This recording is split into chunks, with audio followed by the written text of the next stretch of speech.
નમસ્કાર દોસ્તો, અમારી યુટ્યુબ ચેનલમાં તમારું હાર્દિક સ્વાગત છે. આજે આપણે આઈસ્ક્રીમ વિશે જાણીશું. આઈસ્ક્રીમ ઉનાળાની સૌથી લોકપ્રિય અને મનપસંદ મીઠાઈઓમાંની એક છે. ગરમીના દિવસોમાં ઠંડક મેળવવા માટે લોકો ખાસ કરીને આઈસ્ક્રીમ ખાવાનું પસંદ કરે છે.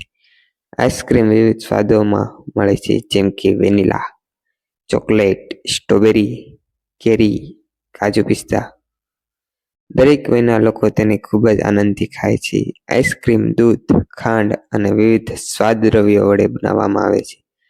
આજકાલ બજારમાં ઘણા પ્રકારની આઈસ્ક્રીમ મળે છે, જેમ કે cup ice cream, cones, stick ice cream અને ફેમિલી પેક. કેટલાક લોકો ઘરે પણ સરળ રીતે આઈસ્ક્રીમ બનાવે છે, જે વધુ તાજી અને સ્વાદિષ્ટ હોય છે. બાળકોને આઈસ્ક્રીમ ખાસ કરીને ખૂબ ગમે છે. જન્મદિવસ, પાર્ટી કે તહેવારોમાં આઈસ્ક્રીમનો સમાવેશ અવશ્ય થાય છે.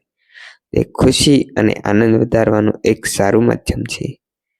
પરંતુ આઈસ્ક્રીમ વધારે પડતું ખાવું સ્વાસ્થ્ય માટે હાનિકારક બની શકે છે. તેમાં ખાંડ વધુ હોય છે, તેથી તેનો યોગ્ય પ્રમાણમાં ઉપયોગ કરવો જોઈએ. કુલ મળીને આઈસ્ક્રીમ અને એક સ્વાદિષ્ટ અને ઠંડક આપતી મીઠાઈ છે, જે દરેકને ગમે છે.